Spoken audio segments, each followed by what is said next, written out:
Class 10th mathematics. आज करते हैं एक्सरसाइज 2.3 का क्वेश्चन नंबर 2। और क्वेश्चन नंबर 2 है कि पहले बहुपद से दूसरे बहुपद को भाग करके जांच कीजिए कि क्या पहला बहुपद दूसरे बहुपद का गुणनखंड है या नहीं है। तो भाग करते हैं। पहला बहुपद है t² - 3 और दूसरा बहुपद है 2t⁴ plus 3t³ minus 2t² minus 9t minus 12। अब जब भाग देते हैं तो हम इसका भी पहला पद देखेंगे। इसका पहला पद है 2t⁴ और यहाँ पहला पद है t⁵2। अब t⁵2 और 2t⁵4 में कितना डिफरेंस है? t⁵4 है और t⁵2, तो एक तो t⁵2 का फ़र्क है और 2 यहाँ पर 2 लिखा हुआ है तो हम 2 भी लेंगे। यानी कि 2t² से जब हम t² को गुना करते हैं तो क्या वैल्यू आ जाएगी? 2t⁵4। सेकंड टर्म में भी इसकी गुना करेंगे तो जब -3 से 2t² को -3 से गुना करोगे तो क्या आएगा? -3 दूनी 6t²। अब -6t² हम कहाँ लिखेंगे? ये t² वाले टर्म के नीचे, तो यहाँ लिखोगे -6t²। एक लाइन खींचोगे आप ऐसे, दोनों ही प्लस के हैं, इनके चिन्ह बदल जाते हैं, घटाते हैं तो माइनस आ जाएगा। ये वैल्यू माइनस की है तो यहाँ पर प्लस आ जाएगा। जो वैल्यूज़ ऊपर हैं उनके साइन वही रहते हैं जो लिखे हुए हैं। अब दोनों अपोजिट साइन हो जाएंगे, ये कैंसिल हो जाता है और फिर क्या बच जाएगा? सारी ही वैल्यू लिखनी है इसकी। 3t³ माइनस का 2t² और प्लस का 6t², तो ये बच जाएगा। प्लस ज़्यादा है तो 4t²। जब एक वैल्यू प्लस की होती है और एक वैल्यू माइनस की होती है तो हमेशा वो घट जाते हैं। -9t और -12। अब फिर से हम पहली टर्म पहला पद यहाँ देखेंगे 3t³ और पहला पद ही यहाँ देखेंगे t²। अब t² को 3t³ बनाने के लिए हमें एक तो t² है और t³ है, तो एक तो t चाहिएगा और एक 3, तो हम यहाँ पर फिर से मल्टीप्लाई करेंगे +3t से। अब +3t से जब मल्टीप्लाई करोगे t² को तो ये बन जाएगा 3t³ और +3t की मल्टीप्लाई -3 में भी करेंगे तो ये आ जाएगा -9t और -9t t वाले टर्म के नीचे आएगा -9t। फिर से एक लाइन खींचेंगे, चिन्ह बदल दोगे, माइनस ये प्लस, सेम टर्म है, प्लस माइनस है, कैंसिल हो जाएगा।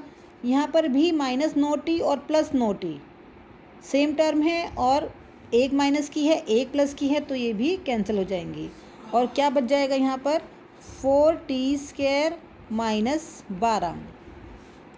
अब फिर से इसकी पहली टर्म है 4t² और जिससे हम भाग दे रहे हैं बहुपद से उसकी पहली टर्म है t²। अब t² दोनों में सेम है तो हमें किसी भी t की आवश्यकता नहीं है, लेकिन यहाँ पर 4 है तो अब हमें 4 की आवश्यकता है तो हम यहाँ +4। अब +4 से जब गुना करोगे यहाँ पर तो ये आ जाएगा 4t² और +4 से जब गुना करेंगे -3 से तो ये आ जाएगा -3 × 4 बराबर -12। फिर से चिन्ह बदलेंगे, ये प्लस का था तो ये माइनस का हो जाएगा, ये माइनस का है तो ये प्लस का हो जाएगा। ये कैंसिल हो जाएगा, ये भी माइनस और +12 है तो ये भी कैंसिल हो जाएगा और इसका शेषफल क्या बच जाएगा? यहाँ पर 0। तो हमारा प्रश्न था कि क्या पहला बहुपद दूसरे बहुपद का गुणनखंड है या नहीं।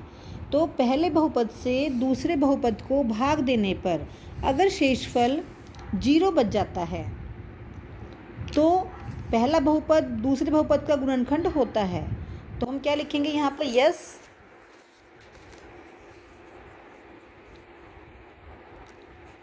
gx बहुपद px का गुणनखंड है।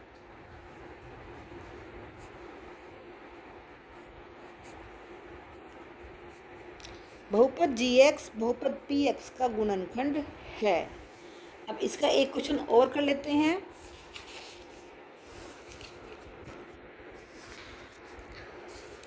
थर्ड पार्ट देख लेते हैं इसका।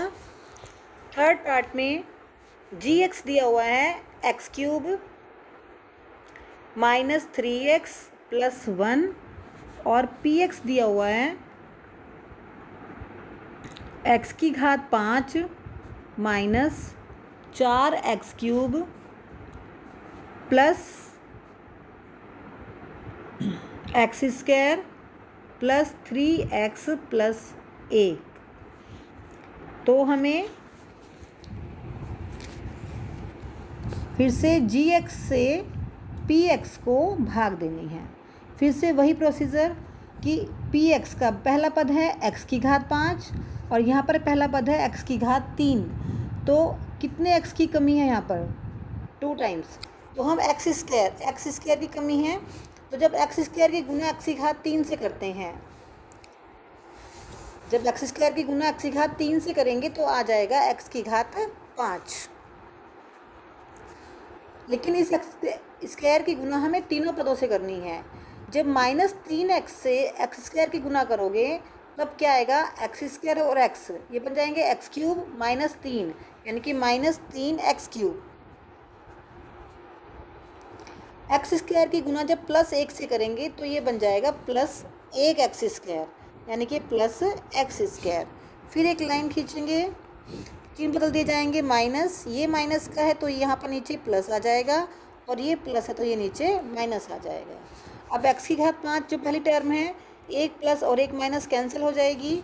यहाँ माइनस के 4x³ और प्लस के 3x³। x³ है तो आप x³ लिखोगे। फिर माइनस का 4 है और प्लस का 3 है, यानी कि एक प्लस है और एक माइनस तो घट जाते हैं, लेकिन चिन्ह वो आता है जिसकी संख्या ज़्यादा होती है। तो -4 और +3 -1, ये भी +x² माइनस x² कट जाएगा और बच जाएगा ऊपर से +3x + 1। अब आगे बढ़ते हैं। इसका पहला पद है -1x³ और यहाँ पहला पद है x³। तो x³ और x³ दोनों सेम है। किसकी कमी है? -1 की। तो यानी कि -1 से इस बार इसको गुना करेंगे और -1 ही हम यहाँ लिख देंगे भागफल में।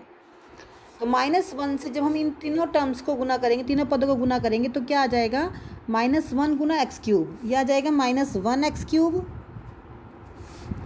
-1 की गुना करेंगे -3x से, तो माइनस माइनस प्लस 3x, और -1 की गुना करेंगे +1 से, तो ये आ जाएगा -1। फिर एक लाइन ड्रॉ करोगे, चिन्ह बदल दिए जाएंगे, माइनस का प्लस, प्लस का माइनस और माइनस का प्लस।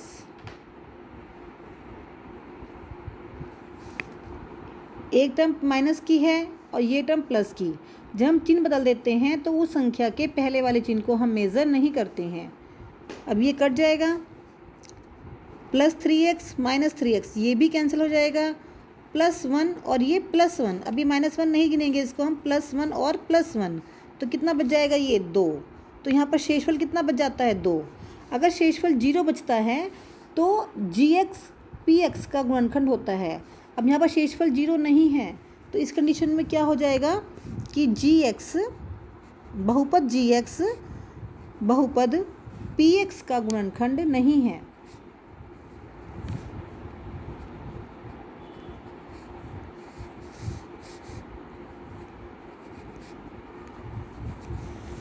तो ये था एक्सरसाइज 2.3 का क्वेश्चन नंबर 2। Thank you.